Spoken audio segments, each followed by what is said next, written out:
Welcome back to another episode. I am Sticks. This is my best friend and co-host D-Lo, and we are. Hey, it's been a minute, my brother, but we are too complex. We back with another set of great topics to talk about, especially the Olympics. But before we get into the content, make sure you like the video, subscribe to the channel, and hit that notification bell so you don't miss any of these bangers that we drop. Every single week. We do it every week, damn it. Don't say shit. I know y'all, the loyals, shut up. But listen, we do it every week. Every week. D-Lo, man. What's been good with you, man? What's been good? How you been over the weekend? How was your weekend, bro? Well, I've been good. The weekend was good. The weekend was good, but I'm kind of irritated. HOAs. What is the purpose of HOAs, bro? Homeowners associations, man. Yeah, I am not a homeowner myself, so I don't know what you're going through. So educate me right quick, my brother. So they just complain about nothing and dumb stuff at the same time. So it's been raining over here in North Carolina for a week straight. So my grass is fairly long. Sound like Washington. It's been hurricane or tropical depression, whatever came through last week. But before that, it was also raining every other day or every day. And so, it just haven't been able to cut the grass. Just got it cut yesterday. But today I get a complaint notice, or it says non-complaint, but it's a complaint notice in the mail talking about my grass. I'm like, bro, y'all can't be serious. It's been raining for the last 2 weeks straight, basically. But you want me to go out and cut my grass and whatnot? So in the storm, and the picture that they took, the grass don't look that bad. It's kind of high, but it doesn't look bad. So I'm like, man, you wasted your paper, you wasted your time sending me this. But it's irritated, man. They get on my nerves. They talked about my paint one time over my garage was chipped a little bit. But if you go around the neighborhood, every house has chipped paint. And I know they ain't send everybody. It's because the house is on the corner. And so, a lot of cars drive by. But still, man, leave me alone. Nah, that's facts, bro. I would be irritated by that shit too, bro, because you ain't about to sit here and just nitpick every little thing about my crib. And then, bro. They don't answer. When we request something, they don't answer in a timely manner. But you want me to do something in a timely manner. Get out my face. Get out my face. Yeah, I wear my emotions on my sleeve, so I would have to tell somebody, listen. I did stop the last time. I'm going to let this one slide, though, because the grass is cut. There ain't nothing they can say. They can't do anything to me. But that's facts. Yeah. How about you, though? How was your weekend? Weekend was cool, man. I got invited to this thing called West Stock. So it's like this Woodstock? Kind of. Yes. Okay. But it's at a place called Westport out here in Washington. It's right on the water. Kind of east. I want to say east of here. East, like northeast of here. Yeah. And it was fun, man. It was like a bunch of people camping, and it was alcohol, food. They cooked out, did a crab boil. A lot of kids, a lot of people around our age. It was just real cool, and it was a good time. So I did that on that was Saturday. And then a big crab broil, it was a big table. They just threw the on the table, and everybody paid. Well, I didn't pay, but everybody paid like $25 to get in on the boil, and it was cool, bro. Yeah, it was cool. It was pretty nice, man. It was people was just sticking their hands in there, and they had gloves and stuff, what I'm saying, it wasn't nasty like that, but it was it was a different type of culture. But it was just free for all. I mean, not free for all because they paid for it, but they just threw all that stuff, all that seafood on the table, the potatoes and the corn on the corn on the cob on the table, and everybody that paid just with their gloves reached and go grabbed crazy, it. Go crazy. I guess. And then of course they had ribs, they had hot dogs, they had the ribs was fire. Oh, ribs was good. Hot dogs were good. But it was a good time. I mean, and it was, live music, raffles. It was fun. It was fun. Did that and then came back on Sunday and just kind of chilling out. But the weekend that was fun over the weekend. And then of course, right back to reality. Got to get back to the job. Back to life. Back to reality. That's the title. But But nah, but it was a good time, man. It was fun to be able to just get away for the weekend and just chill and just relax, have a good time, man. So it was like a little mini staycation, so to speak. I got you. One of the reasons we didn't record last week was because of me. I attended a soccer game last week. Soccer fans don't get at me. I don't understand I don't understand the hype. I'm just being real. They're gonna get at both of us if that's the case. I don't understand the hype. Either. Like first off, we arrived late. I will say that we arrived late. But by the time we arrived, all the goals were already scored. The average goals, the average amount of goals scored for a soccer match, no matter if it's MLS or EuroLeague, whatever, usually it's about three. Okay, it's gotcha. 3. About 3. All 3 goals were scored in the first half. And then there was nothing else to see. Nothing else.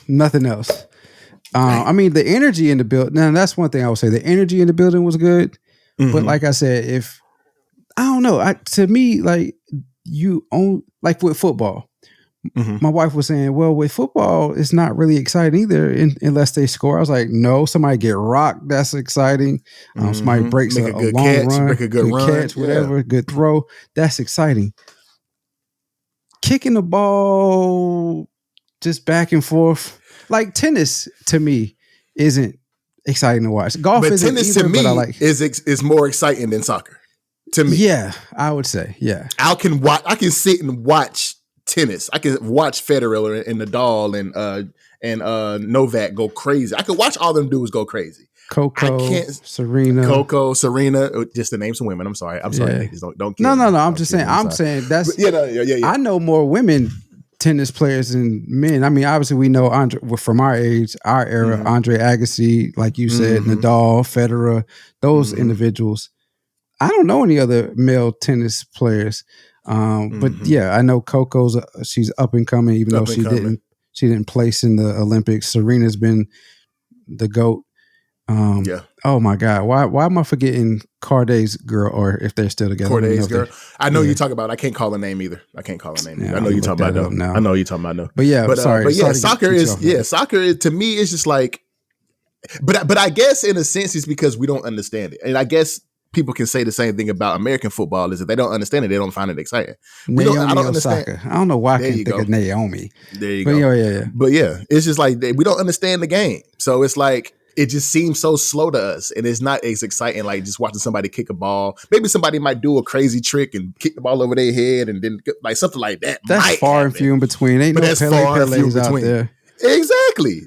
So I don't understand it either. So I don't even see myself ever going to a soccer match, and I commend you for actually, stepping outside your box and going. But me, I'd have been like, nah, I'm not going to that bullshit. Nah, it was. I mean, like I said, if you ever go to a soccer match, just like you said when you went to the WNBA, it was a good experience or whatever. The energy in the building is immaculate. I will say that. Like, okay, the fans be into the game. But the actual game to me was boo boo. Was that the stadium, the football stadium? Oh, was that AT&T? No, B of A, Bank of America. I'm talking about AT&T. B of A, yes. My bad. Yeah, Bank of America. My bad. Yeah. AT&T is the Cowboys. What am I talking about? Yeah. But anyway, but it was packed out like that for the soccer game. Yeah, pretty much 53,000. I think they said was there. Or no, I'm sorry, 63,000, which I think is a lie. Because the top wasn't packed, but the bottom was packed. The lower level was packed. Okay, but Bank of America holds 75, and I know it was more than 12,000 seats that wasn't filled. Got you. Okay. Yeah, but anyway, the energy in there was amazing. Madrid is I can't even say it properly right now. Madrid, and dang, who did they play? It was a British team. Oh, yeah. I don't follow, so don't kill us. Real Madrid. Let me see. Go ahead. But nah. I was about to move on, but you can find it. Yeah, versus Chelsea. Yeah, Chelsea. Okay. Yeah. See, I know whenever I hear him, I don't follow because it's not an interesting sport. Yeah, I don't watch hockey either, but hockey is more exciting than soccer to me. So. Well, yeah, because somebody can get checked into the boards and whatnot, fight. Exactly. Like they just be fighting just to be fighting. For sure. But it was Chelsea and Real Madrid.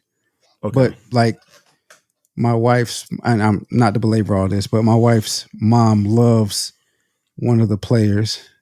Okay. And he didn't even play. He wasn't even at the game. So we went because they love soccer. Like they really into soccer, her and her sister, her mom and her sister. And so to spend time with them, support their addictions, I guess you can say, their love. We went to the passion, game. Yeah. That's fire, man. That's, like I said, I commend you for going, because if it had been me, but like, babe, I'll drop you off at the stadium, go back to the crib, play some NCAA. Just come whenever you're ready. But I would have went. I would have went too. I'm just being facetious. But at the same time, I'd have been there. I would not have been interested. Maybe I would have. I can't say that. Let me not say that because I have never experienced it. But it just don't seem interesting to me. I would have. Yeah. Well, we played American football, so it's a bit different, you know. It is a bit different, yeah. That is very true.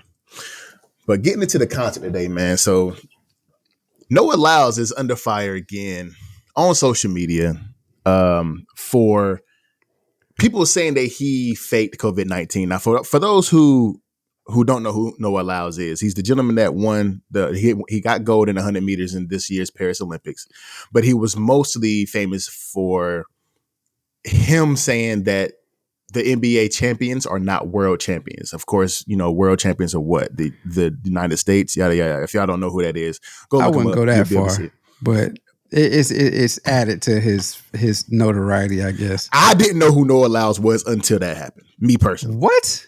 I'm being honest. I'm just being real. Okay. I didn't know who Noah Lyles was until that happened. So to me, that's what he was famous for. I got now I know, you know, after that happened what? Was that last year? Last year.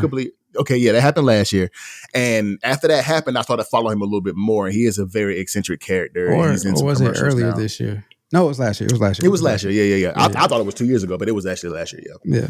So he is an eccentric character. He does have a really good personality. And, you know, I started following him a little bit more. And he ends up winning gold this year. But under fire again for people accusing him of faking COVID. D-Lo, how do you feel about this whole thing going around Noah, man? And why is he, you know, being checked again on social media? Well, the thing is, first off, I don't think he is faking. Okay. And if he is, that's his prerogative. He won gold at the Olympics, didn't show up or didn't accomplish the goal that he anticipated to accomplish in the 200, but 100 he came in first place. Right. But the whole ordeal around him, I think, has come up, and why people are calling him out, why people think he is faking, is because, like you said, he's what was the word you used? He has an eccentric personality. Eccentric. He's a bit arrogant, is what I'm going to say. Very much so. I agree. And so, because he's arrogant, to me, that I don't have an issue with him being arrogant, but I'll get into that down the line. Because he's arrogant, he says things that fans don't quite agree with, or if he says it, he better back it up. And just so happens that he didn't back it up in the 200, and so now he has to get the full brunt of the blow from everybody, you know, saying, I told you that you wasn't this, it wasn't that, blah blah blah. Who's a world champion now, so on and so forth. You know, social media is undefeated. They say a lot of things that can really sting if you're not prepared for it. We've mentioned that multiple times, like these individuals that are at the levels that they are, that have dealt with the types of criticisms that they've had to deal with for the amount of time that they have, they're used to it. So it really doesn't do anything to them. But people like us that's trying to come up in the world, it doesn't affect us, but the amount that they get, I'm sure, would affect us to some degree more than it does them, these individuals. But long story short, I think that's why people are saying he faked having COVID-19, because of his arrogance in saying that what he was going to do and what he was going to accomplish in the Olympics, and then to come up short in the 200. Now you got to, you know, figure out, how do I, you know, what's the reason for why I didn't accomplish these goals after I made these lofty statements of what I was going to do. But I mean, like I said, for whatever reason, we hate arrogant athletes while they're active. Now, once they retire, it's like we love them. Muhammad Ali, prime example. People hated him for multiple reasons, but because he was, people love to watch him box because he put on a show. They hated to hear him talk back then because of his arrogance, and also because he dodged the draft and all that stuff, or didn't want to fight for the country. I shouldn't say dodge, but he didn't want to fight for the country back then. They hated Kobe. They hate Floyd Mayweather. They love to see these people play and perform, but to hear them talk, it's kind of like it rubs people the wrong way. Now, after these individuals retire, then they're the greatest thing since sliced bread. Everybody loved Kobe. Unfortunately, after he passed away, now you hear everybody talking about Kobe this, Kobe that. But before then, wasn't really talking about Kobe. Same thing with Muhammad Ali. Same, So that's what it is. Long story short, is his arrogance is put him in this predicament to where people feel like he's faking because of everything he said beforehand. Now it kind of has to backtrack and give a reason for why not. But see, didn't he? I know that he came out this year and said he was the fastest man in the world. And didn't he say it after he got third in one of the qualifiers or something like that? But then actually came and backed it up and actually got first in the 100. So just like you said, it's one of those things with Noah Lyles where he's so arrogant. His confidence kind of overtakes, it just makes him say crazy things sometimes. But like D-Lo said, if you're going to talk it, you got to back it up. And in this instance, he actually did. But he got the gold in the 100 and then got the bronze in the 200. And then out of nowhere, and I know D-Lo got a little bit more of a report on that, but out of nowhere, all of a sudden now he had COVID. And it's like, but then was out partying after people were saying that he had COVID. So it's like, did you really have it? And that's kind of another reason why people were like on his neck, at his neck on social media about it, because bro, you just lost the 200, came out and said you had COVID, but then you seen out partying draped in the USA flag, out partying after you done said you had COVID and you didn't run the 4x1. You got bronze in the 200, said you had COVID, now you out partying. Was that after the 1 or was that after the 2? After he said he had COVID, I thought it was after the 1 where he was out partying, but I could be wrong. I didn't keep up with that aspect of everything. Let me make sure I'm not tripping. Make sure I'm not tripping. It says Olympic sprinter Noah Lyles is facing widespread criticism after he was seen partying at Les Arcs, Paris, just days after revealing he tested positive for COVID-19. Days after, I mean, yeah, and true, he could have, but when I had COVID. I don't know if you had it or not, but I had it. It literally put me out for almost a week and a half. But I had it back in 2020 whenever that strain was just hitting. Like that was YouTube Stan, can we say that? What, COVID-19? We can, maybe, I don't know, but it's so we don't know we better know the rules. We still new here. We new to this, but we are true to this, but we are new to this. Come on now. Don't get us. We ain't spreading no false information about it. We not. You feel me? We not doing that. But yeah, so I had the very first strain of I'm gonna say C19. Yeah. But and they put me out for like a week and a half. I don't know what strain he had that only had it for 2 days, maybe. But all I'm saying is, I can understand why social media was coming at his neck. Yeah. Because it seems like he made an excuse for getting bronze in the 200, to be perfectly honest. And that's his business. If that's and again, like you said, yeah, it's his business. Yeah, if that's what he's doing, that's what he's doing. The truth will always come out to light in some form or fashion. We don't know for sure other than speculation. So, if all we can do is speculate, we can speculate about a lot of things that go on in the world. We definitely can. Definitely can. Yeah. That's very, very true. But let that man live, man. He as of right now is the fastest man in the world. Yeah. I mean, he might not be the. Is it just for the 100 though that people consider? That's what they usually consider the fastest man in the world is the 100. But wasn't Michael Johnson considered the fastest man in the world for one of the 2 and the 4? Maybe, I don't know. Yeah, but I know. But he was the first one to get the gold. He was the first to get the gold medal since I think Michael Johnson in the 100, because I think of course.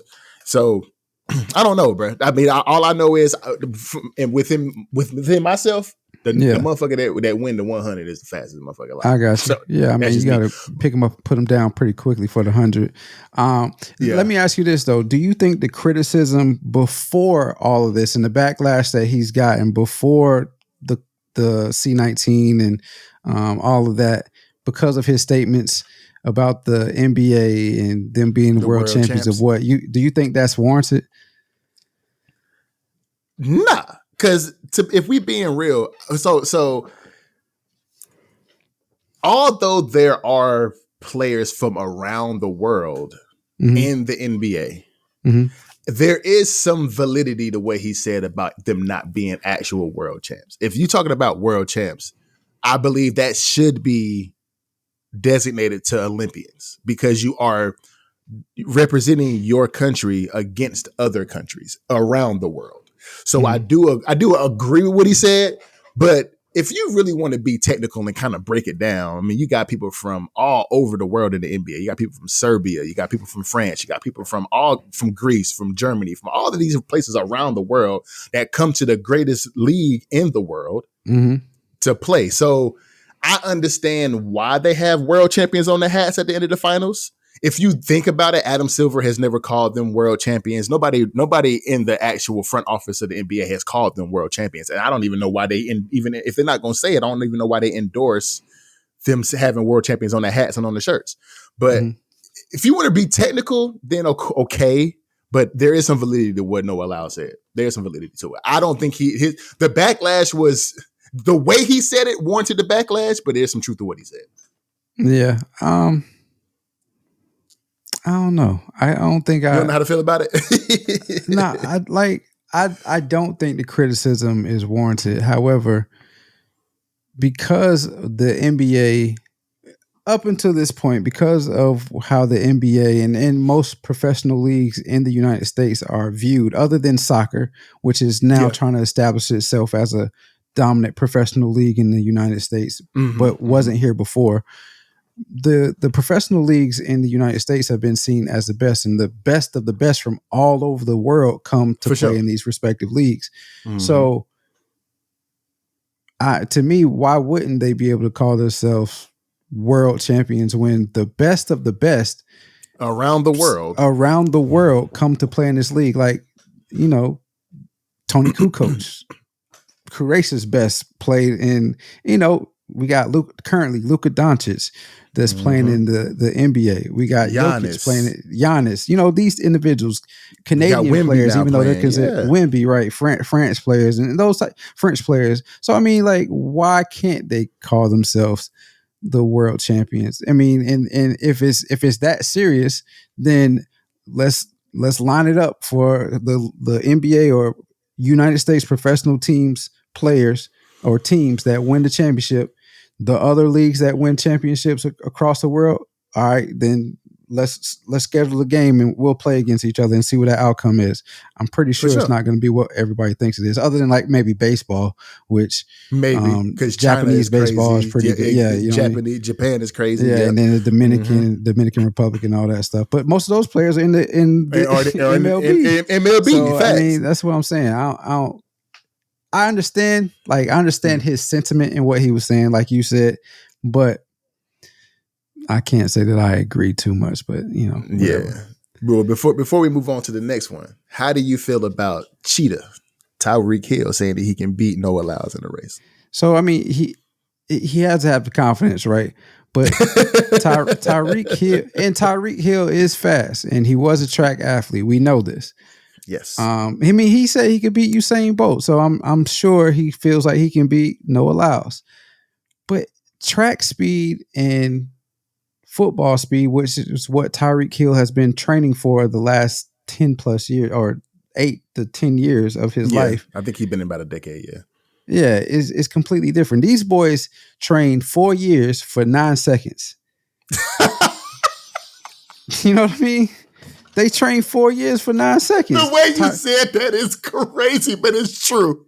It's 100% true. No, I just didn't expect you to say that, but it's true. Like, when you think about it, they literally trained 4 years to run 9.7, like, or 19 in the 200 or whatever. You know what I mean? They literally trained 4 years for 9 seconds. 4 years for a 10-second race. It is crazy to conceptualize it like that. But go ahead, my fault. That's what they train for. But you train what 3-4 months out of the year for 60 plays, or how many 60 games? Plays a game, yeah. 60 plays a game. 65, yeah. Which averages about 6 seconds. That's completely different. You gotta use much different. A quick burst and then rest. Quick burst. These boys is, you know what I mean. So I mean, It would be an interesting race. They wound up for 4 years. Yeah, it would be an interesting race. I say that. It would. But I don't think. I think it may even be photo finish, but I don't think because Noah Lyles gets stronger as the race goes on, whereas I think Tyreek gets out quick. Yeah, and his start is very fast. I agree. Yeah, his acceleration is 99. The crazy thing is that Noah Lyles, Tyreek Hill's fastest 200 was a 20.5. Noah Lyles was a whole second faster. Yeah. So I mean, what are you talking, man? Come on, but he gotta have that confidence. He gotta have that confidence. Rightfully so. We don't like to hear our athletes be arrogant and confident like that, but we like our athletes and entertainers to have confidence and whatnot. Because if they don't, then it's like, well, if you don't believe in yourself, how are we gonna believe in you? That was kind of like Steph saying he was better than Magic. He had. What you think he gonna say? We said that. What you think he gonna say? He got to say yeah. Got to. Yeah. I mean, then right now, Noah is one of the hot topics. Everybody's going to try to attach themselves to that, and whether it be bad or good. So yeah, that's for sure. So sticking with the Olympics, the men and the women pulled out the gold medal in the. You could have just let that one ride, dog. You could have just let that one ride, bro. You could just I said men and women, by the way. But anyway, you could just let that ride. My bad. You're right. My fault. Go ahead. Do your thing. They won gold against France in their respective championship games. Men took a completely different route than the women. The women routed the field until the championship game. Men had, some testers and even thought they were going to lose in the semifinal game before. I won't want to say they didn't even really blow them out, but they had the game handed for most of the championship game. Anyway, Sticks, what are your thoughts on, we'll start with the men, the men's performance throughout the tournament, and then we'll move to the women. What are your thoughts on their performance throughout the tournament? And we can circle back on the conversation we had before this about a certain player. And we gonna do that. For the people in the back, we gonna do that. I'm looking in the camera at y'all because y'all know we're talking about comment section. But anyway, so I got a America James jersey on today, as we all know. You know what I'm saying? That boy was the MVP. LeBron James was the MVP of the Olympics this year, but they had the Olympics this year was very interesting, and there was a lot of storylines going around the men's Olympics team. One of them was Jason Tatum. Of course, he had a couple of DNPs. After researching, I did realize that both of them DNPs was against Serbia, which is crazy because that's starting to look like game plan and not hate on Steve Kerr's part. But I'll get into that in a little bit. Another one was Joel Embiid, kind of not fitting with the speed of how the European game is played in the Olympics and how he's a little bit slower, not fleet of foot, wasn't really in the rotation a couple of times and actually had a DNP as well in these Olympics. Halliburton was a story. Of course, he just was happy to be there, bro, to be perfectly honest with you. Devin Booker was also a story, in a good way. And to top it off, Steph Curry in these last couple of games, bro. Oh my gosh. Just to talk about the gold medal game for a little bit. The car that we was driving was an electric car. So we had to find like one of those quick charge places. So we found a quick charge place at the gas station. Where are you going right now? Hold on. What are we talking about? I'm telling the story from the weekend that I had. Okay, let me build it up. Yeah. My bad. So remember I said I went to West Stock. Right. I got you. You just took me for a loop there. We talking about gold medal game and you said electric vehicle. I'm like, huh? Wait, what? So yeah. So we had an electric vehicle that we drove up to West Stock and we had to find a quick charge place. Found a quick charge spot. It was going to take 30 minutes for the car to charge up. Cool. It was a Mexican restaurant across from the gas station. We went in there and they were playing the Olympic game as we were eating. I'm watching that game, bro. That fourth quarter, I don't know if you watched the game or not, but the fourth quarter was Steph Curry hit 4 straight 3 balls. And the last one was double covered. And he just fading away. And it looks crazy because we're used to Steph Curry hitting crazy shots. And it might not seem as crazy to some people because the 3-point line is a little bit closer than what it is in the NBA and the Olympics because it's European rules. But the shots that he was hitting, dude, like double covered, he gets the ball across half court, they double teaming him, he passing it off, they passing it right back. Like they was feeding Steph Curry. And I was like, bro, this dude Steph is going crazy. I'm in this little ass Mexican restaurant screaming, like going crazy. And people around me like, what is wrong with this dude? Like, speaking a different language, of course. But it was like, oh, okay, like, what's going on? But it was like, bro, like, and I had to apologize to people because I'm like, yo, he is going bananas. Like, he was going so stupid.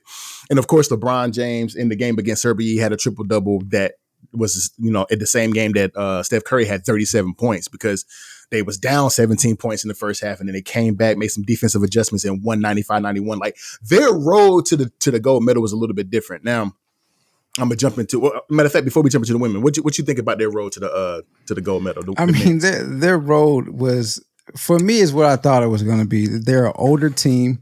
The stars of they're all stars. They're all stars. Yeah. The head of the team, the LeBrons, the Stephs, the KDs, those are older individuals, and they like we said, if they stay healthy, which KD was not healthy coming into it, Kawhi left. We don't really know why Kawhi left. They said health, but we really said know because of health reasons. Well, we don't really know why, but from the jump, I said they were an old team. If they can stay healthy, I think they'll have to squeak some games out here and there, but ultimately they'll still win the gold medal.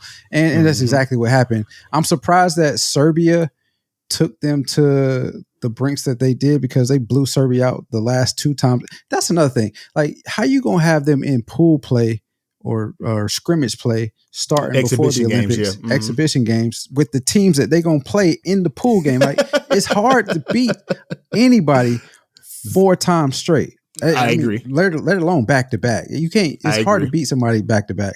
So whatever. Well, I guess pool play is more so you can have your seeding going into the tournament. So I've played flag football tournaments like that where you play a pool play to begin. You play 2 games of pool play, and based on with the same teams as you're gonna play in the pool in the tournament. Yeah. So that just talks about, it just shows seeding, like how where your seeding is going to be depending on how many games you won and how many points you scored. It gives you your seed for the tournament going forward. So like pool play to be on Saturday, the tournament to be on Sunday. I agree. Still stupid to me because was you not gonna run your best plays to get a good seeding? Nah, fuck that. We going crazy. Exactly. So you running. Basketball is different, right? Basketball is different. Yeah. Best athletes typically they gonna go off whatever, but you still running your plays to get those athletes off. 100%. And so it's just crazy to me that they played Serbia in the exhibition games leading up into pool play in the Olympics. They also played. It was another team. They played South Sudan. Sudan. Yeah, they played South Sudan. They played Canada. They played France. But they didn't play Canada in the. They played in the exhibition, but they didn't play them in the. They didn't play in the Olympics, right? But anyway, I'm going on a tangent here. So I figured that they would have some games that they would probably struggle with. I thought they would play France before the actual championship game, which I was wrong. And struggle with them because I knew Wemby was over there and I knew Gobert was over there, but they had some other good elite players for sure on their team, so I thought they would struggle with them, but. LeBron was the MVP of the tournament, which I didn't even know they gave out MVPs for that, but I guess I should have realized. And, he's getting a lot of slack for that because everybody said Steph should have won it for how he played the last 3 games, but Steph didn't play that well the first part of the tournament. And LeBron was pretty consistent. KD didn't play the first couple games of the tournament and whatnot. So, I mean, the meme with Bron holding the flag and they saying, "I'm gonna tell my kids this is George Washington." How can you not be the MVP if he played like that? How can you not be the MVP? Bro? He old man still scoring triple doubles, leading the team in points, assists, rebounds, field goal percentage. So I mean. He lets on the team in turnovers because he was turning that motherfucker over too. Well, that's Apple turnover. It comes out every once in a while. For sure. You stupid. apple turnover is crazy. But to get off the men for a little bit, go to the women, bro. So they definitely had the road to their gold medal that I thought they was going to have because they blew everybody out. I mean, I didn't expect anything short of outstanding play from the women. Blowouts throughout the entire tournament. Now, there was some speculation about their shooting because their outside shooting did suck. Right. But they were so overpowering to these women in these other countries that they didn't need to shoot the ball consistently to win this their 8th straight gold medal. Asia Wilson, the Olympics MVP on the women's side, looked outstanding the entire time. I think she averaged a double-double throughout the entire Olympics, and she looked great. Now, before I get into my part, how you feel about the women? How you feel about the women, brother? I mean, I think the Diana Taurasi Nike commercial sums it up in exactly what we thought. I didn't see that one. Oh, you saw the commercial. I didn't. Yeah, you did. Every year, every 4 years, people, teams from around the world gear up and put their hearts and soul into something. And it's a long, dramatic pause. And she says to come in second place. You saw that. You had to.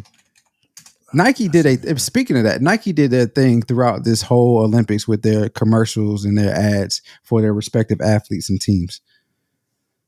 If you didn't see it, you'll see it. But I thought it was how it was going to be. I thought it would blow out everybody. As you said, it was their 8th consecutive gold medal since 1996. So, I mean, for them to get in the gold medal game and have to win basically on a buzzer beater almost was surprising. But the road to get to the gold medal game is as we expected. Like you said, Asia played well. I think Sabrina did well facilitating. Kelsey Plum, surprisingly, didn't hear much. I'm not going to say that. I was going to say she was kind of like Jason Tatum, but she definitely played. But no, she played more minutes than JT. She played more minutes than JT. But it's surprising. I thought she would have went off a little bit more because she is a versile player. Like she's outside game. She's a score force guard. She's a score first guard. Yeah. She can get to the basket, but all we heard about was Asia, and Asia, rightfully so. She's been that person in the WNBA since she's gotten there. So dare to say she the face of the WNBA now. Oh, ain't no dare to say she is. She is. Yeah, other than go get into it. So listen, bro. Oh man. And this why y'all be coming at us for what we gotta say sometimes? You know what's crazy? I'm surprised D-Lo said that because I was about to give y'all the benefit of the doubt because I was gonna say I don't blame y'all for the things that y'all say in our comment section. Y'all opinion is y'all opinion. But at the same time, before y'all give y'all opinion, at least give us the courtesy as to watch the video, bro. Because y'all were saying things in the comment section that we could tell you didn't get past like maybe the first 2 minutes of the video before you clicked off and you were commenting some, I'm going to say bullshit, because we clearly said that you saw it throughout the whole Olympics. They did not need Caitlin or Angel.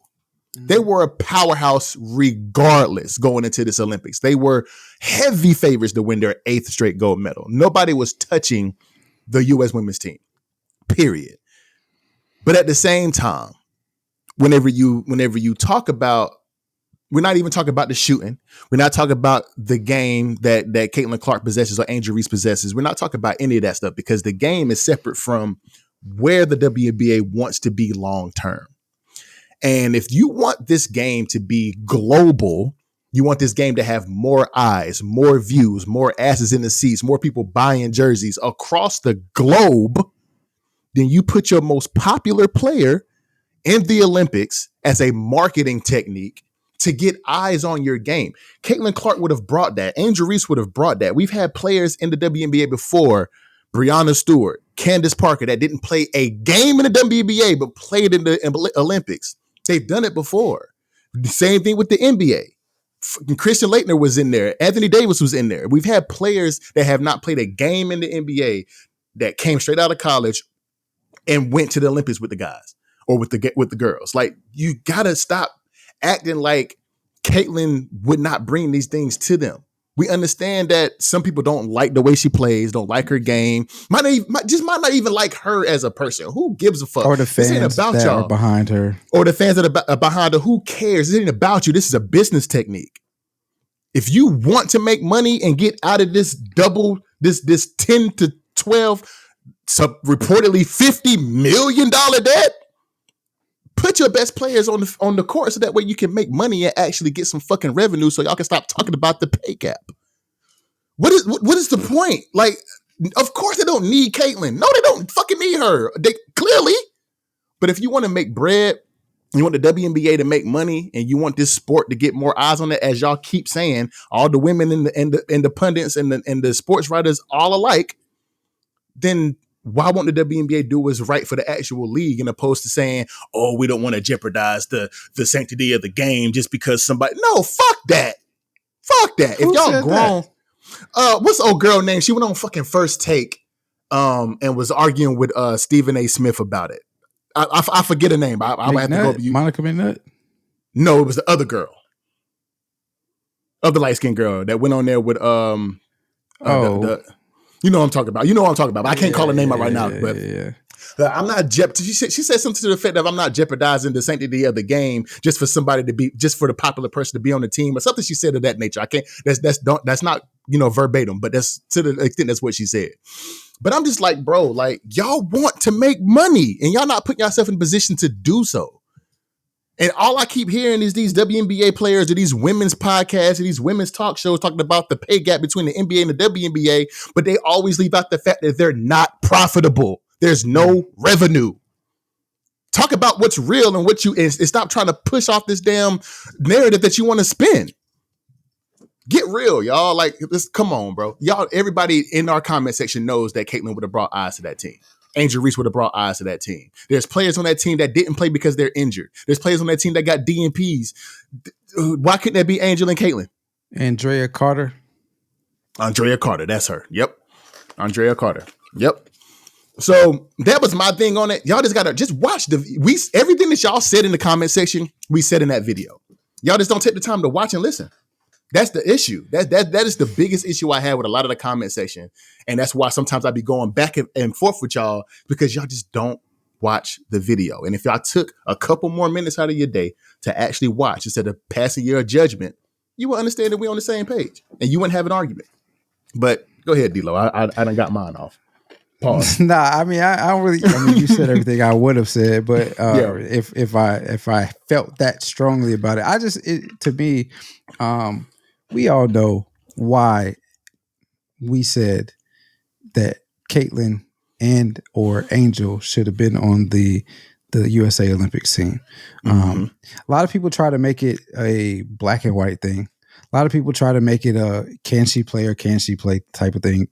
We know Caitlyn, and I'm speaking specifically about Caitlin Clark right now. We know Caitlin Clark can play.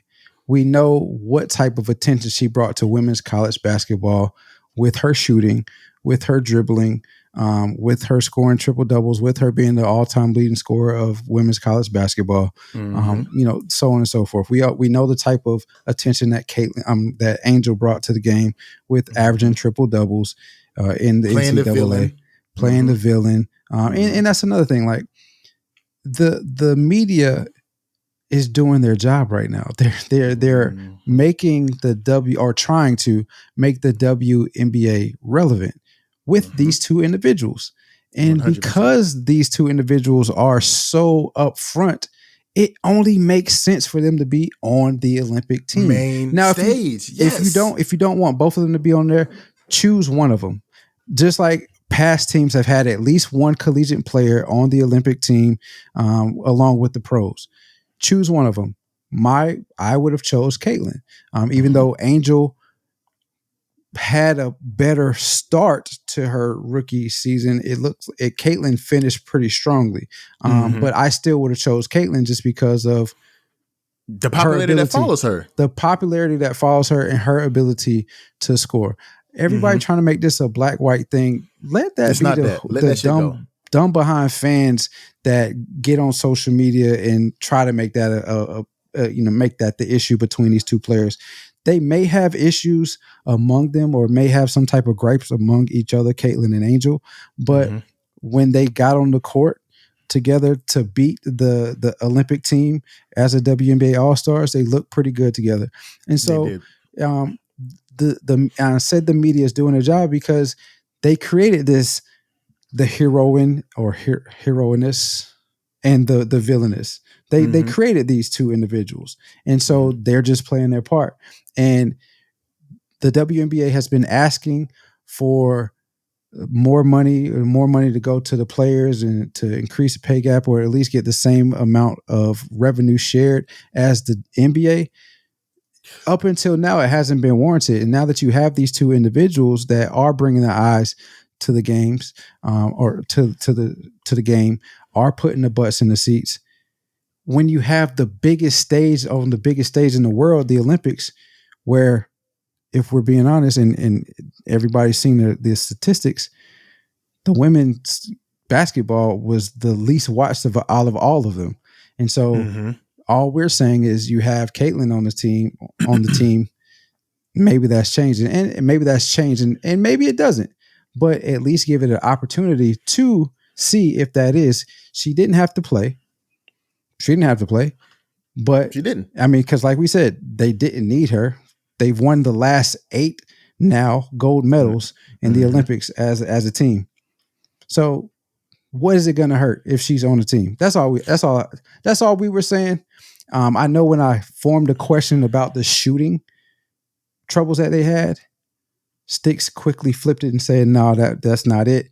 But so, I mean, just watch the videos and just watch the videos, bro. Just watch the videos. Cause you will quickly understand that we may have some points that might be against what you believe, and your opinion is your opinion. We respect all of y'all opinion. We love all of the support that y'all give us. But at the same time, before you jump out and say something that we actually said in the video, and you would have known we said that if you just watched a couple more minutes, just watch a little bit longer. That's all we ask. And we do appreciate the support. We love all y'all, man. Yeah, we love the support, man. And really, we went on that little tangent, but we appreciate that the support that you all are giving us, and understand that it comes with the territory. We're not journalists, so sometimes we give takes that may not make full sense and may not be well thought out, if we're being honest. Yeah. But right now this is a hobby for Sticks and I, but we enjoy talking about these things. And hopefully it does start the conversation amongst all of you out there, and just give you something to think about, maybe a different view. We don't necessarily say the same things that the mainstream media says or any of these other podcasts say, but some of y'all be making me take a little bit longer to listen. Some of y'all be making me Cuba Good in the air. Y'all be making me Cuba Good and Boys in the Hood. I be swinging the air like they just gonna be listening to what they be saying. Like Cuba Good.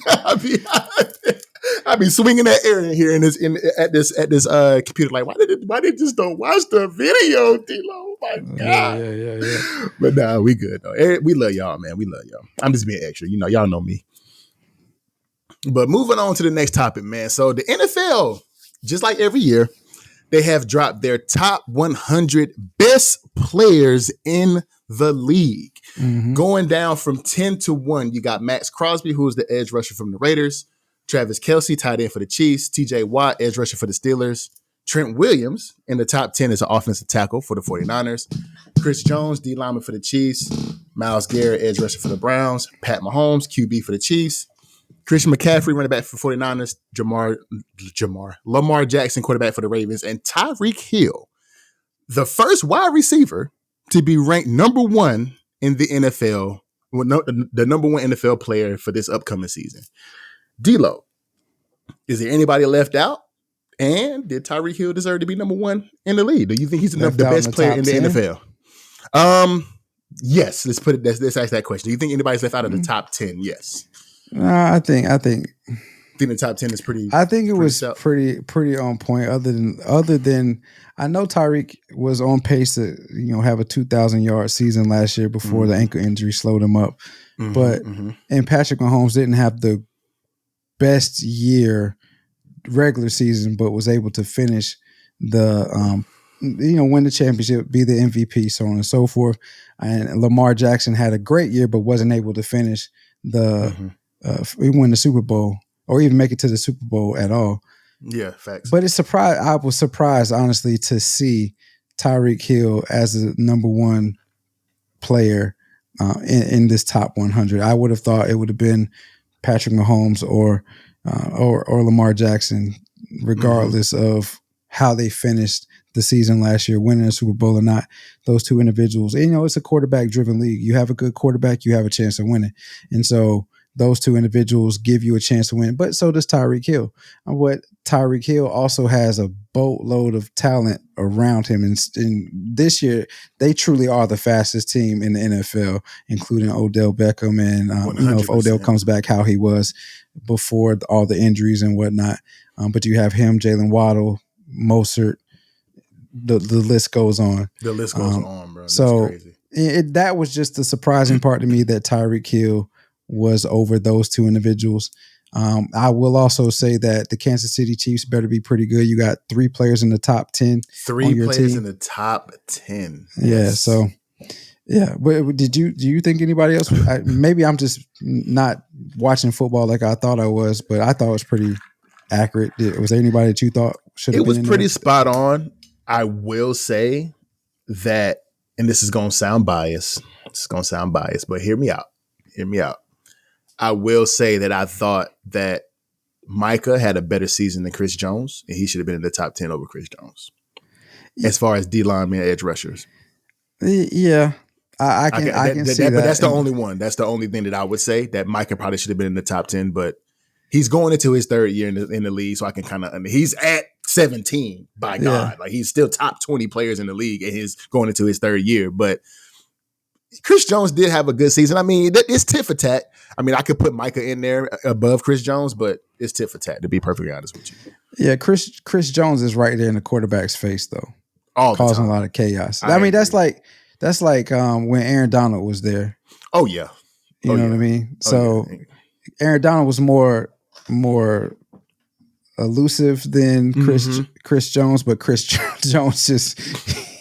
Dude is huge. He's strong as hell. It's strong. So he gonna push this. He requires a double team every time, right? Mm-hmm. So and they won the Super Bowl. So and I believe like the last couple of games, you definitely could correct me if I'm wrong. The last couple of games of the regular season, and maybe the last couple of games of the regular season, Micah Parsons didn't have that big of an impact because he was saying like people was holding him and whatnot, and so he was drawing double teams as well. So exactly. So I mean, Chris Jones was doing his job. He was attracting double teams in the middle, so the outside guys can be free to rush.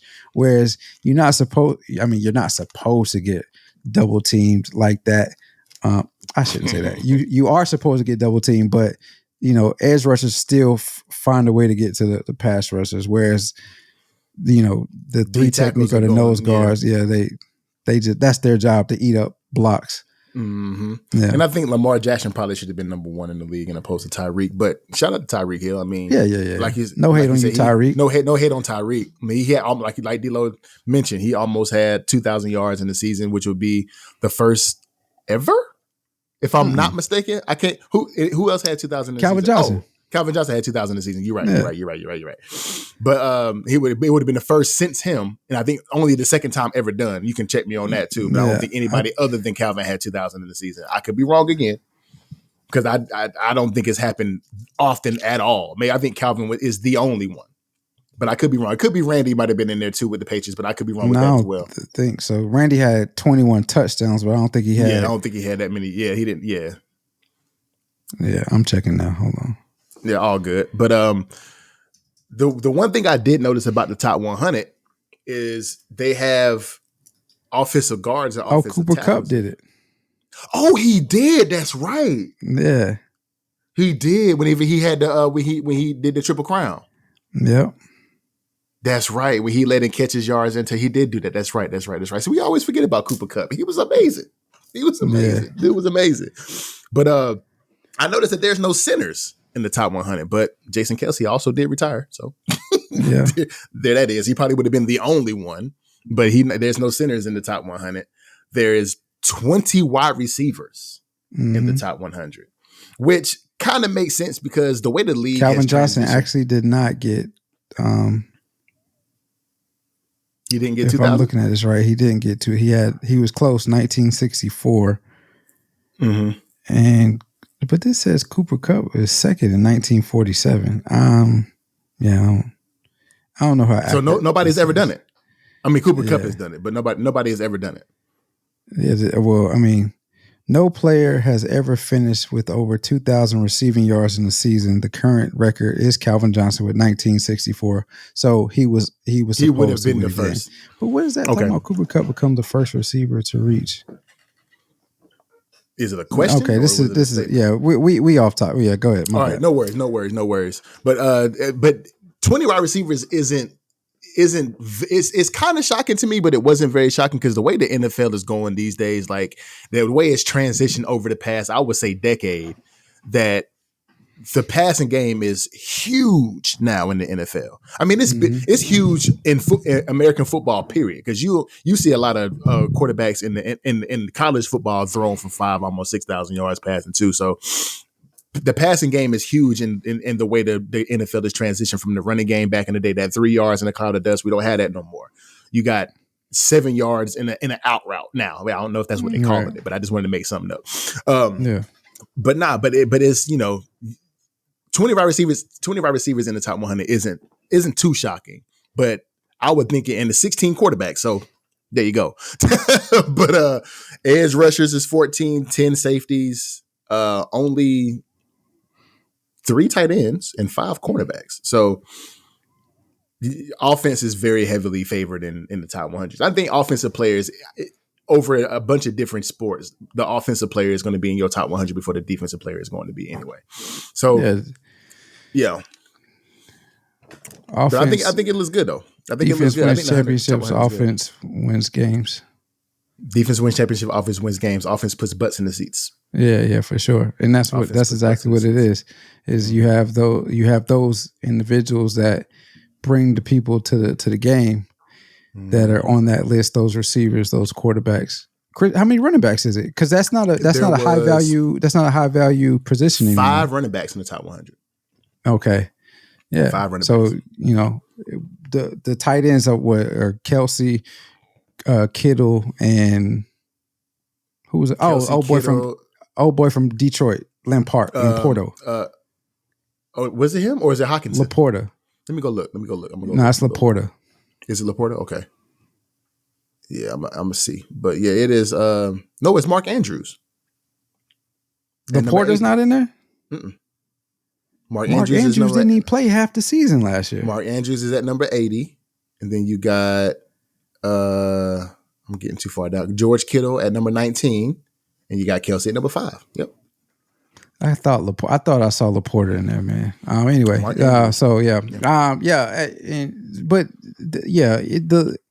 I was not surprised with 20 receivers being on there. Like you said, the league is a pass happy league now. So quarterbacks and receivers, I knew was going to be on there. I thought more corners or edge rushers would have been in there because the edge rusher is like you get you a good edge rusher. There was 14 in the top 100 though. Edge rushers? Because there were 4 positions that had double-digit players in the top 100. It was 20 wide receivers, 16 QBs, 14 edge rushers, and 10 safeties. Okay. So I thought would have been more edge rushers. They were heavily represented. Yeah.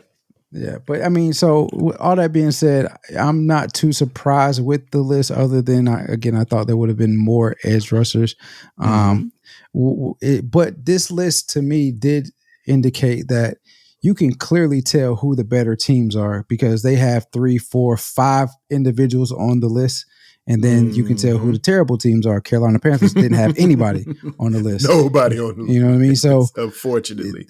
But and another thing is the question I have for you is, do you think us as fans would have picked this exact list as the players?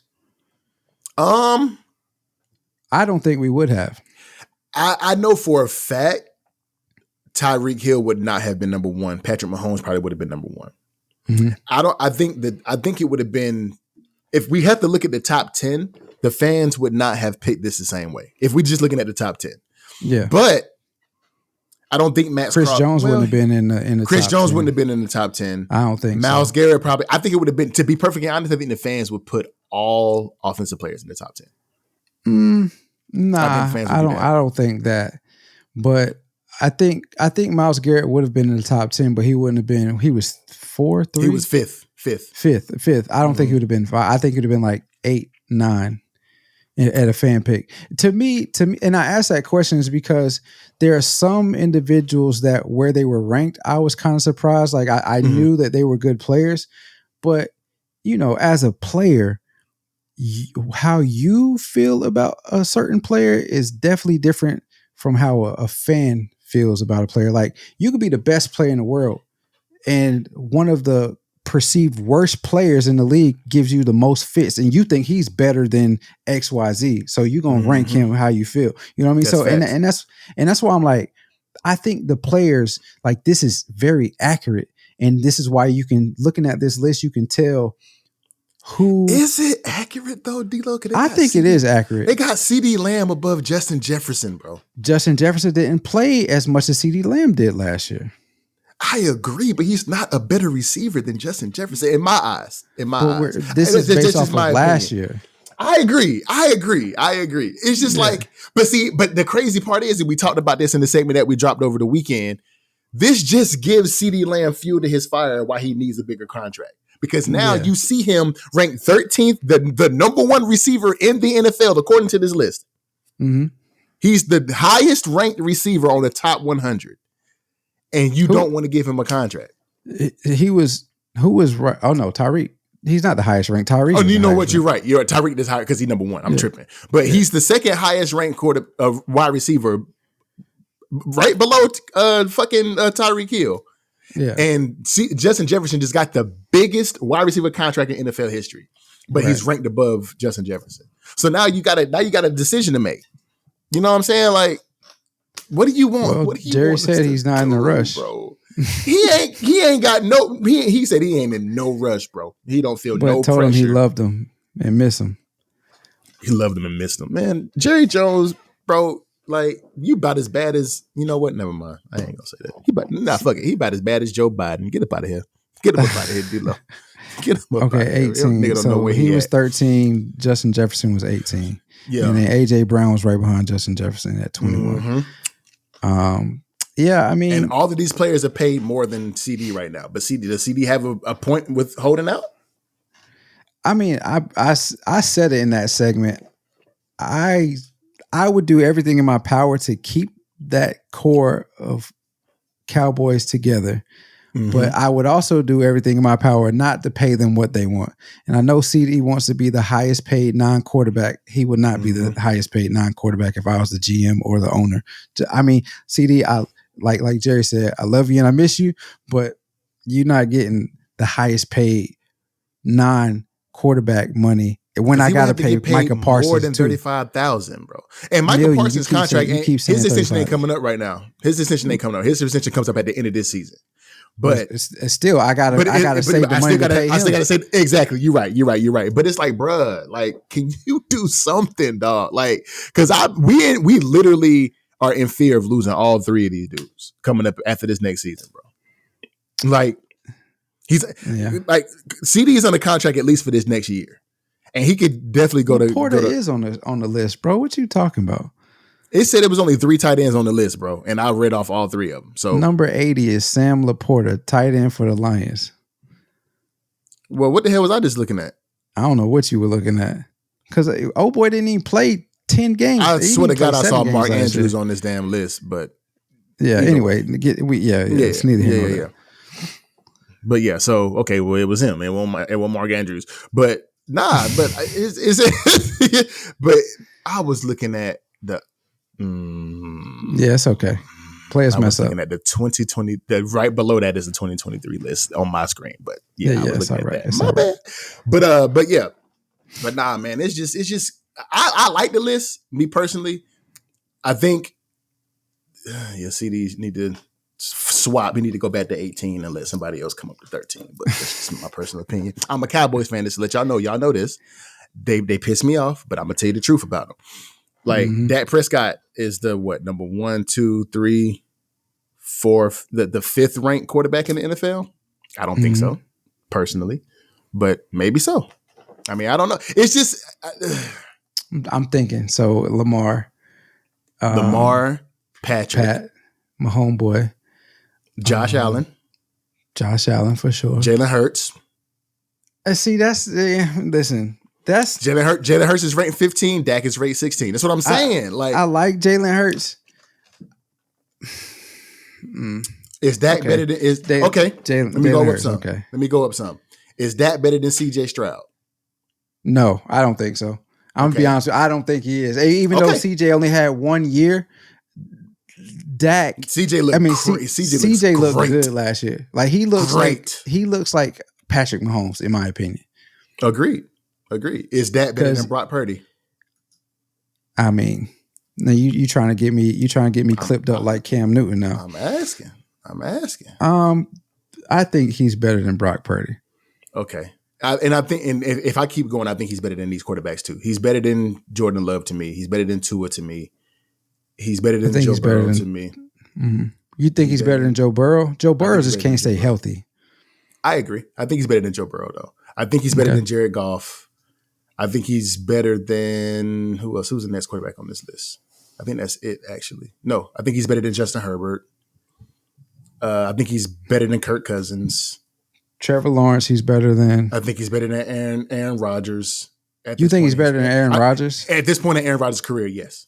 I think he's better than Aaron Rodgers. Still don't think he's better than Aaron Rodgers at this point. But you know what's crazy? Aaron Rodgers is ranked number 92 on this list. Yeah. So we're going to move Dak better than 92? He didn't play. That's because he didn't play last year. There you go. And I think he's better than Trevor Lawrence. So if there's anybody that needs to be moved up when we talk about QBs, maybe then I guess we move Aaron Rodgers up, just depending on how he played this coming season. But at the same time, like, I don't think he's – At one point in time, they think Aaron Rodgers is going to play. Thought he's going to be the vice president. They did say that. That was a rumor around him for sure. Oh my God. But nah, not to spend too much more time on this, but yeah, man, I think the top 100 was really, really good. There are some players that didn't deserve to be ahead of some players, in my opinion, but I think they're here now. And I'm just hard on the Cowboys. That's why I'm looking at Dak and CD like, bro, like y'all can move back a couple of players because let somebody else have these higher spots because y'all ain't as good as y'all think. But guess you had Deron Bland on there also. You think he should be in the top 100? Deron Bland just had that season. He just had this one season, and he stepped up because Travion Diggs. Trayvon Diggs wasn't there, and he had to step up, and he did what he was supposed to do. Why do I keep saying Travion? I don't know why you always say Travion. I don't understand why you say that, but he was ranked number 30, and I think Jalen Ramsey was the highest ranked, but he was ranked the second ranked cornerback on the list. So does he deserve that? Maybe, because if I'm being real, I can't. What have you done for me lately? There you go. That's exactly what it is. That's exactly what it is. Jackson said that. And in this last season, Deron Bland looked like he was the best thing smoking this past season. So I can agree with it. But pick six machine is what they called him. I can definitely agree with the list to a high extent. All right, so off of sports and into something that's caught a lot of attention over the last couple of days. So in Cam Newton's Funky Friday podcast or show, is that a podcast? Is it a show? What is that? You can call it a pod. You can call it podcast. He had Kirk Franklin on there. If you don't know who Kirk Franklin is probably GOAT status, if not GOAT, Mount Rushmore of gospel music for his classic songs. Kirk Franklin, having a candid conversation, he's talking about how marriage is being weaponized by Western culture and Christianity because of the stigmas, the dogmas that we put on women to be married, put on men or young people, single people. Let's just say that single people to be married and have their worth fulfilled or their value fulfilled as humans.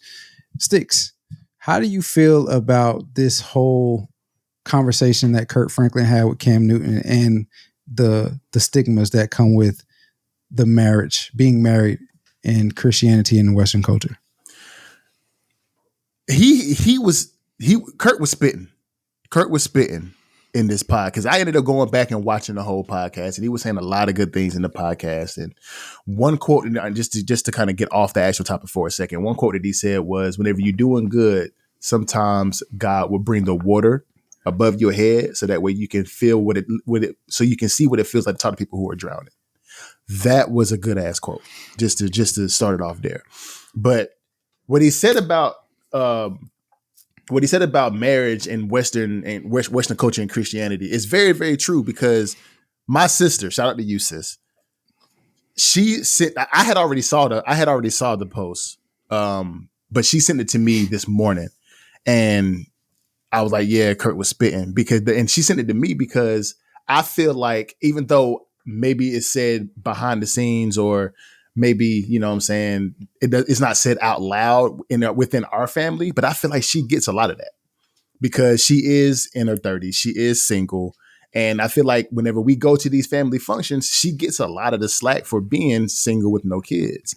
And there's a lot to be said about that, because number one, in culture today, that you have a lot of women who are proud to be independent, strong women who can take care of themselves. I agree with y'all. That is a beautiful thing. You went to school, you got your degree, you're doing work within the field that you decided to go to school for. Like, you got your own business, you making your own money. Good for you. I love that for you. There has been a loss when it comes to the traditional family. And I'm not even saying traditional in a sense of, a man has to pay everything, and, women don't got to do nothing. And, some women say that the traditional family feels like slavery for them, and that now they just staying at home doing all the cleaning and cooking and taking care of the babies. And it ain't even got to be like that. It could be 50-50. It could be me doing the laundry some nights, me cooking some nights, me taking care of the kids some nights. It can be a lot of different things, but there's been a loss of the sight of what a traditional family looks like, the nuclear family looks like. There has been a loss of that. Now, that's not to say that the fact that Christianity is weaponizing it against women, more so women, single people, just like D-Lo said, but more so women, is right, because like you said, there is a dogma around marriage. Like, he also said in the podcast too with Cam Newton that you can be single and God can still use you for your purpose. You don't have to be married to fit this Christian ideal that they're trying to push onto Western culture now. You don't have to be married for that. You can still be used by God and serve your purpose by God. Even if you're single, you got to be married for that. But I agree. Like, there is a lot of argument within that you go to that cookout or that family reunion or that family gathering and you still pulling up single by yourself. You ain't got no kids. Oh, them old folk gonna talk. They gonna talk.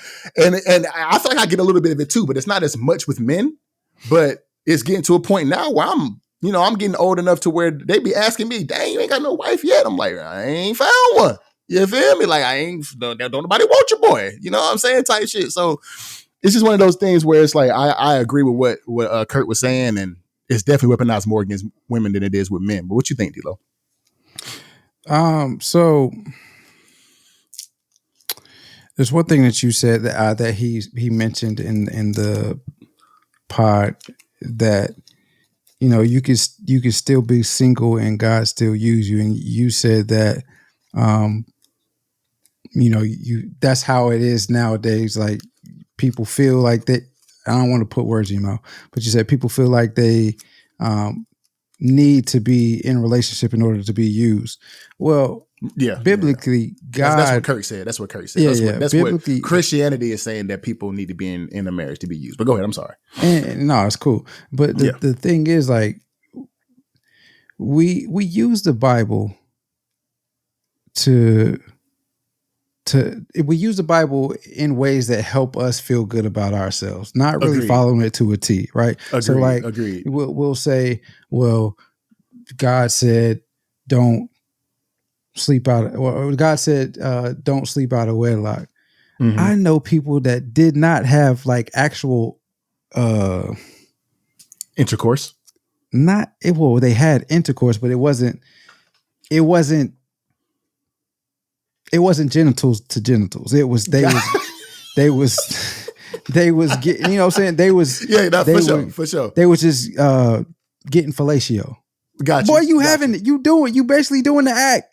Come on now, let's be real. Let's not find loopholes with it, right? For a reason, yeah. Right. Let's not find loopholes in it. But I say all that to say is like God in the Bible used the worst individuals in their trials and tribulations as testimonies, as ways in which to send messages to individuals of what you can achieve through God.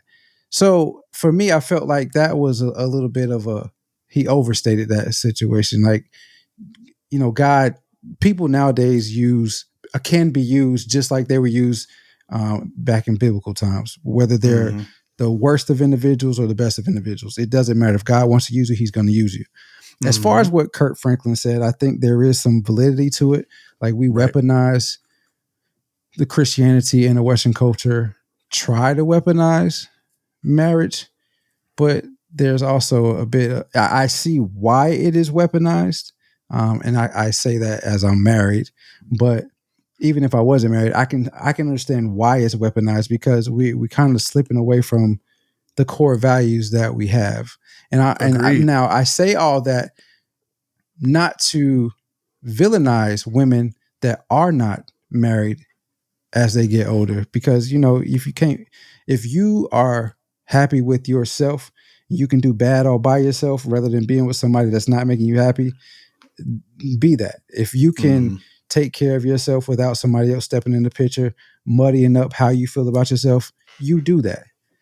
Once you find that person, if they're for you, they're for you. But with all that being said, for those individuals that don't participate in Christianity, or they do half-heartedly, there's a lot of hookup culture that goes on. There's a lot of you talk about this all the time. I don't really get into it, but I know it's out there. This real hot girl stuff, they for the streets. That is real. And it's a real thing. But on the flip side, you have people that are married that step out on their marriage and do so. So I mean, it goes both ways. I don't think we should villainize women specifically for not being married, but I understand why the traditional values of Christianity, of Western culture, are held by the old folks, because they're like, wait a minute, you out here twerking it up. You know how they talk. You know how old folks talk. You out here messing with this woman. You out here smoking them tweeds. You out here messing with this woman and that woman. You ain't got no yeah. But because the traditions aren't really. We don't have any traditions anymore. There is no such thing as tradition, and you can see how we're slowly getting away from. If no family is going to be the same as it was back in the day, but we're slowly getting away from the family structure, and it's being torn apart. But I understand what Kirk Franklin was saying. I know I went all over the place, but no, you're good. I mean, but it's one of those things where it's like relationships are like houses, bro. Like back in the day, you had these traditional houses and you knew exactly what was going to be in the house and this, that, and the third. But now you got these modern houses where it could be this open floor plan, open relationship, this open floor plan, this closed porch, this open, this like so many different options now with the modern home than it was back in the day with a traditional home. So like you can do so many different things now, and that's just evolution. So it's no longer like traditional.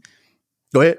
I'm gonna let you finish. Go ahead. Nah, but it's just going from like there's no the traditional family, the nuclear family is we're losing sight of that, like D-Lo said, because the modern tradition these days is there's so many things that are tearing men and women apart, and we need to find a way to bring those things back together, because I agree with I could do better about myself. I can agree with that, especially if somebody is coming in, like D-Lo said, coming in your space and making it worse. Get that motherfucker up out of there. But if the society today is not meant to be single. It's not. You need two incomes. You need two parents in the household to raise these kids. You need all of these things. We need to go back to some of those traditional values and try to figure out a way for those traditional values to coincide with what's going on in the modern day today. Mm-hmm. That's the main thing. But to weaponize it, man, what did Kirk Franklin say in that? He was like, Paul said in the Bible that marriage is a viable distraction. But then today, whenever you villainize these women or these men or these single people for not being married, but they get married, and then you villainize them again for the marriage failing. So what do you want them to do?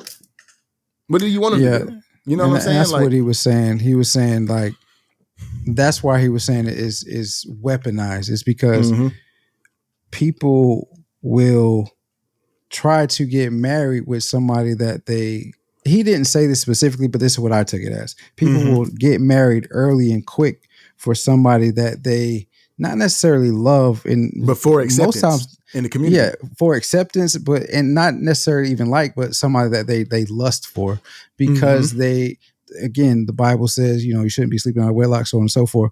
And so in order to get themselves out of that, and where they can participate in that type of activity consistently, they'll end up with somebody that, makes them feel good in the moment, but not necessarily makes them feel good overall outside of that. Right. And so that's why I took it as, and that's why I feel like he was saying it was weaponized, is because we're using circumstances to make people feel like they need to be in a marriage, and not necessarily for the right reasons. I agree. I feel like women and men, but since we're talking about, weaponizing marriage, and marriage is weaponized towards women a lot more than men. I feel like women are weaponized in modern culture today anyway, because it's always one of those things where they're told that they need to go back to their roots, they're back to their traditions, and the boss babe thing ain't what's good, and you're gonna be out here focusing on your career and not being married, and it's gonna be you're gonna find yourself hit the wall at 35, 36, ain't nobody gonna want you, and these men gonna pick somebody. It's all of these bullshit red pill manosphere podcasts that talk shit to women all day every day. It's 90% of that shit is bullshit. And that's one of the reasons why me and D-Lo don't do a lot of relationship talk, is because we don't want to fall into that, which we wouldn't, but we don't want to fall into that manosphere space to where we're looked at like those motherfuckers.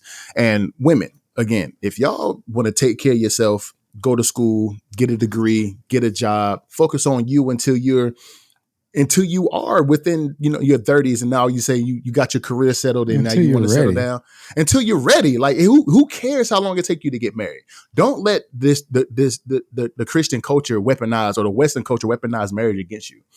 Take your fucking time. Find the right person for you. Don't just get married out of lust, like D-Lo was saying, or you get married so fast just to appease somebody else. After he said Christian culture. That's crazy. Hey, listen, bro. I mean, right now God still love me. He know my heart. Blame my head, not my heart, Lord. Please, thank you. But at the same time, it's like, who cares, bro? Take your time, find the right person for you, and figure out exactly if this person is meant to be with you for the rest of your life. Because, man, I done been in so many relationships, and apparently, I ain't the right one. That person wasn't the right one for me, and I'm touching that second level, that next level. You feel me? And I want to get married, but I ain't found the right one yet. So it don't matter, dog. It don't matter, dog. So just take your time whenever you're ready. Yeah. Take your time whenever you're ready. I can't say anything about that, because I are married, but I am married. Yeah, but that's a beautiful thing. I tell you all the time, D-Lo, I want to be in this position that you in. Married, beautiful wife, beautiful family, beautiful kids. Like, I want that at some point. You know what I'm saying? Yeah. I just gotta, I'm not gonna let I'm not gonna let that weaponize. I'm not gonna let them weaponize that against me. No, I'm good. I think most people do want that. I think so too. I think everybody honestly wants that, to be perfectly honest. Yeah. People love. They just don't know what love looks like sometimes. And you spitting, boy. You spitting right now. It's just real.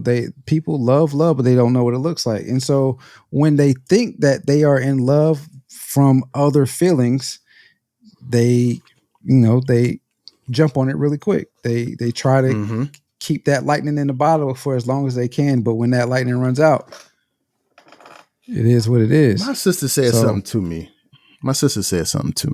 I want to see if I got that in my, hold on, let me see. I'm going to point it out real quick. It says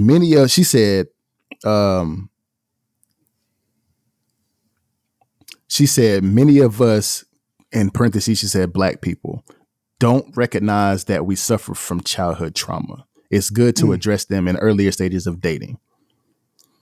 So because she's a social worker, she does a lot of kind of mentoring and kind of she does work like that. But she said, but that's what it is, and that's why I tell myself all the time, I have to be there for Sam.